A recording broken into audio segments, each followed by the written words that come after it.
Howdy folks, I'm Martha. And I'm Dorothy. And we welcome you to Hirschberger's Miracle Homestead. Yes. The video today was inspired by our sweet potato harvest. As you can see, we have two sizes here, and there's some bigger and then there's some smaller. But we thought we'd bring these two sizes in for show and tell.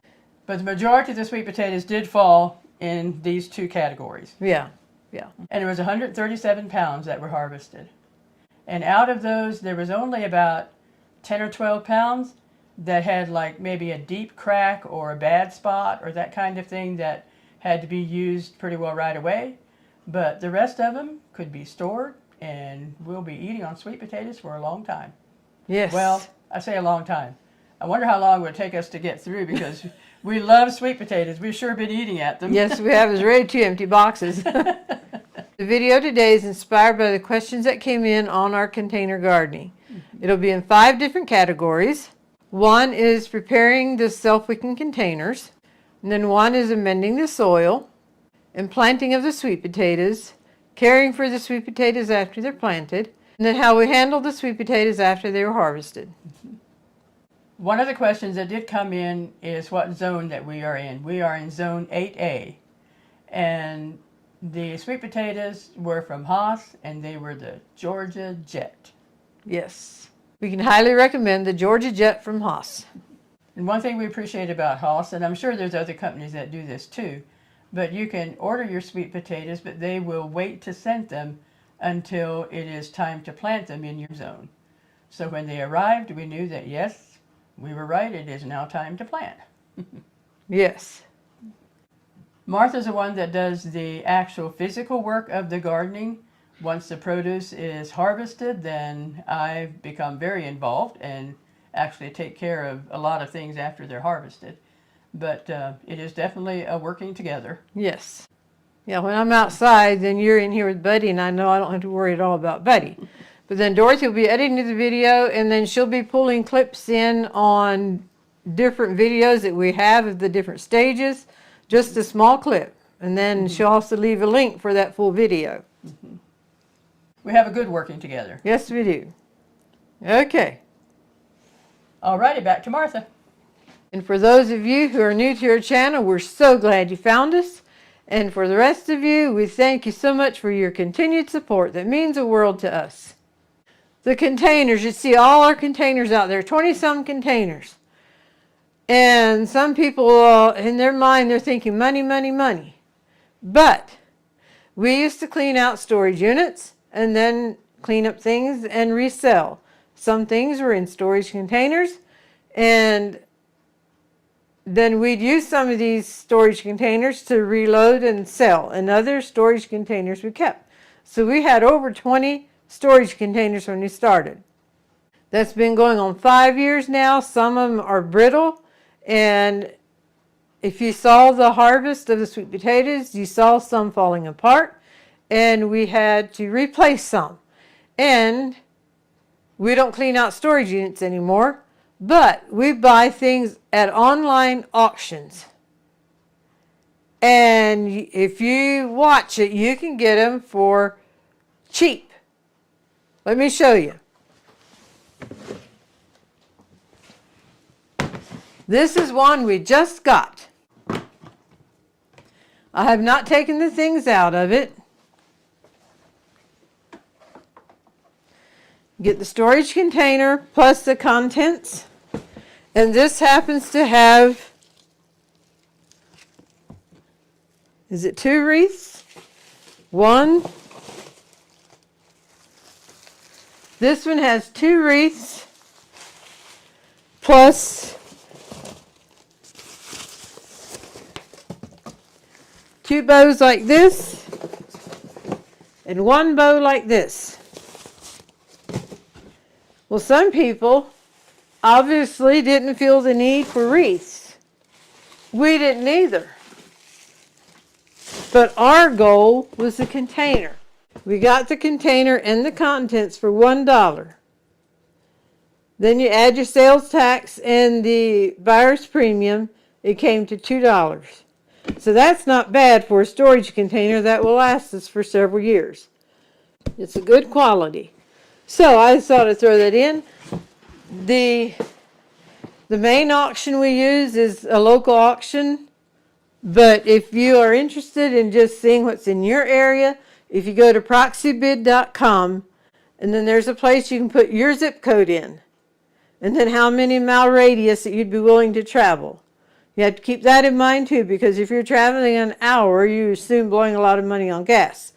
But we have a number of places local that are close by. So that's the story on the storage containers and how we are replenishing. We actually got 2 containers at a time. And then for the actual prepping of the container, we have a video of assembling a wicking container. But Dorothy's run a short clip, not the whole video, but it's a short clip on how we did to assemble this self-wicking container. She'll leave a link here, plus there'll be a link in the description. Then you can go to the description and pick out what area you'd like to watch again and watch the whole video. Corrugated piping, 3.5 inches up, cut yourself a hole. You will want to have at a slanted edge. It's in the landscape fabric. You want to go down and cover the ends by the hole. The potting mix, a little bit of perlite in with it. The dirt, it goes down both sides of the pipe. As we mentioned, we do need to replace some containers for next season, and when we do that, we do plan to make a new video on assembling a self-wicking container. We have our self-wicking container ready to plant veggies. In the short clip, it's mentioned what I'm putting in, but there's not an up-close picture of it. So I'll show the fertilizers that are used when we assemble the container.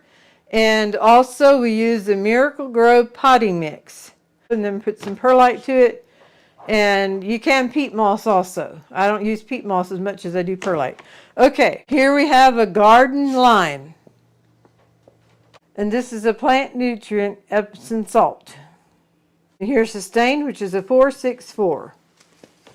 And here we have a sea mineral. And these 4 fertilizers are used in the making up of the container gardening. And as far as amending the soil then, not every year, but every 2 or 3 years, I will remove dirt from the containers and replenish it with these fertilizers. Sometimes I will add more dirt, mixing the Miracle Grow potting mix and the perlite. So that was one way of amending, and that's on another video, and she'll be showing a small clip of that. Please join me as we prep in getting the self-wicking containers ready for gardening this year. I am removing dirt to the depth that I need in the container to put the fertilizers that the mature bearing plant will need. I'm dumping the dirt in the wheelbarrow and will mix a little fresh potting mix with it. After putting the fertilizers in the container, I will fill the container with dirt again, and then it will be ready for planting. Last year, in preparing our soil, amending our soil, a gardener had said that they heard if you take boiling water and put it in your dirt, that will kill larvae and that type of thing that's in your dirt. I did check our dirt for worms, because if there were worms in there, I did not want to put hot boiling water in there. But I did that. I don't know if that helped or not, but as you saw, we had a successful harvest. Another gardener said all they do is use mushroom compost, adding it to the top.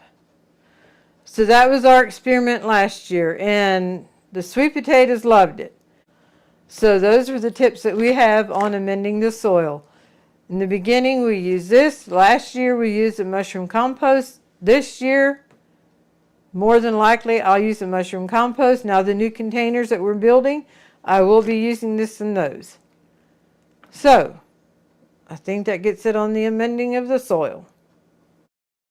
They say if you pour boiling water in your soil, that boiling water kills any of the enemies to your garden. Now I'm just loosening up the dirt now, so when I bring the hot water out, it can all distribute down into the dirt better.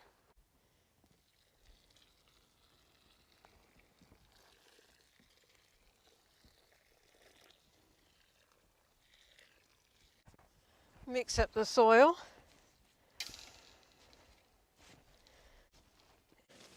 Loosen this up a little bit. Now I don't know how much you're supposed to put in. And we'll give this a little mix together. And now the planting of the sweet potatoes. We found out sweet potatoes love bone meal. So I went and made all my holes for the plants. And then there's a heaping tablespoon of bone meal that is put in each hole. And then planted the sweet potatoes. So we can highly recommend bone meal, putting it straight into the hole when you're planting your sweet potatoes. We didn't add it necessarily during the year then, but just at that planting of the sweet potatoes. Now that I have my sweet potatoes laid out for these containers, I'm going to make a hole and put some bone meal in, and then come back and put them all in. We did buy these big barrels here, and if you do buy them, you want to be sure they're food grade. Ours had some type of essential oil in them, so these are definitely food grade. This bone meal is supposed to help the root system be a healthy, hardy root. So we hope that's correct. Now proceed with planting them. Okay, I will give them water, a good soaker from the hose. But that's nothing like a good old rain from the Lord. And now for the caring of the sweet potatoes after they're planted. When they're first planted and the roots are young and tender, we use Nature Source plant food. And we'd give this once a week. Now, you do your regular watering otherwise, but then give this once a week. And give it from the top. This you do not water down through the PVC pipe in the wicking gardening, because the root system is at the top of the dirt yet. So once a week we give the Nature Source plant food. After the roots are getting down and reaching down to the bottom, then we use the J.R. Peters Blossom Buster. This is the 10-30-20 J.R. Peters Blossom Buster. And this we also gave once a week. I would water from the top, but I try not to get the leaves wet. And then you still want to water down through the PVC pipe, filling your corrugated piping, which creates your water reservoir, so the plants can get the moisture they need without being saturated in water. But this I'll water from the top, but try not to get the leaves wet. And this would be every week to 10 days. The last 3 or 4 weeks, I did not necessarily give the J.R. Peters. I just watered through the PVC pipe, and that kept the moisture there for the potatoes, and they did well. And then if you need to spray your plants for garden pests that may show up, I only did it 2 or 3 times this year. It wasn't bad at all. But we used the neem oil and the salsuds. We have a 2-gallon sprayer container that we would mix this in, and then it made it so handy to just spray up under the leaves and on top of the leaves. So the neem oil and the salsuds. We don't have a video on the watering or applying the neem oil. We'll move on to the harvesting. Get these cut down, the vines cut down. Alrighty, digging begins.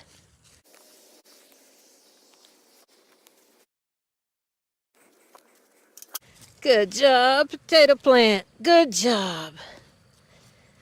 I got some more right down in here.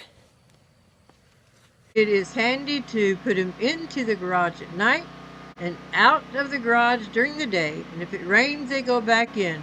Sunshine is very important in the curing of the sweet potato, and it also helps them be sweeter. The grand total is 137 pounds. And now how we cared for the potatoes after they were harvested. We just hand brush the dirt off. You do not want to wash it at this point. You wash it when you're ready to eat it. Not only wash it, but you scrub it. This is a vegetable scrubber that we have. It has nice soft bristles that you can get in there and get the dirt off. Yeah, we like this one. But the sweet potatoes itself, you brush it off, and then they like to be in temperatures of 75 to 80 for 2 weeks. And you want to be sure there's a good airflow there. We did it single in boxes, and then we had two. We also had a wagon and a wheelbarrow that had single, and I'd pull them in the sun during the day and then back in the garage at night. The warmth of the sun helps to harden them off, and then also breaks down the sugars, and they become very sweet. They are very, very good. And then also where we store them after the 2 weeks of hardening them off in the warmth of the sun.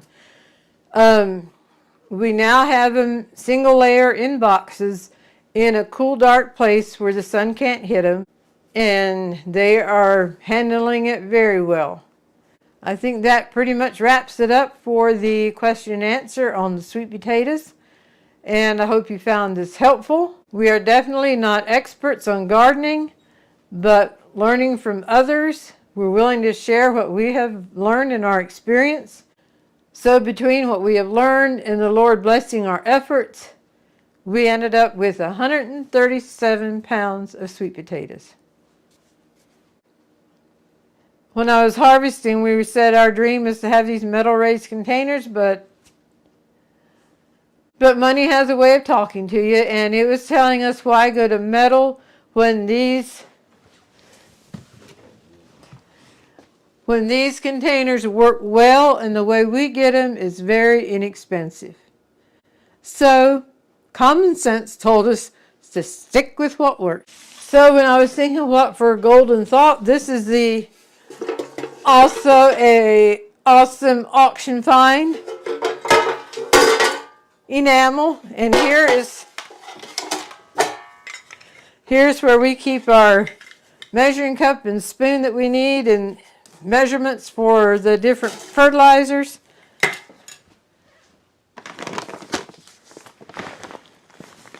I'll just park some of them in here, and then I'll show you what I found.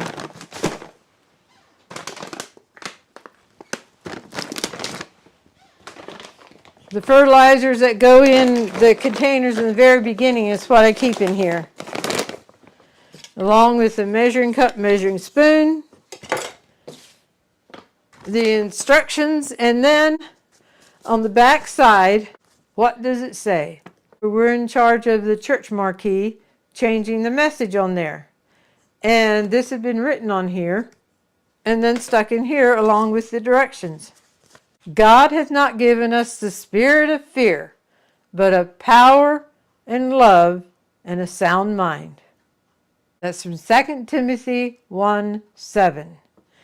So we have direct word from the Lord that God does not give the spirit of fear, but He gives a spirit of power, of love, and a sound mind. And there can be a lot of noise going on around us. But God, along with this, gives us a peace, knowing that we are in His loving care. And it doesn't mean that life won't happen and life won't be hard, but we are in His care, and He will give us a spirit of power, love, and a sound mind, and a peace that passeth all understanding.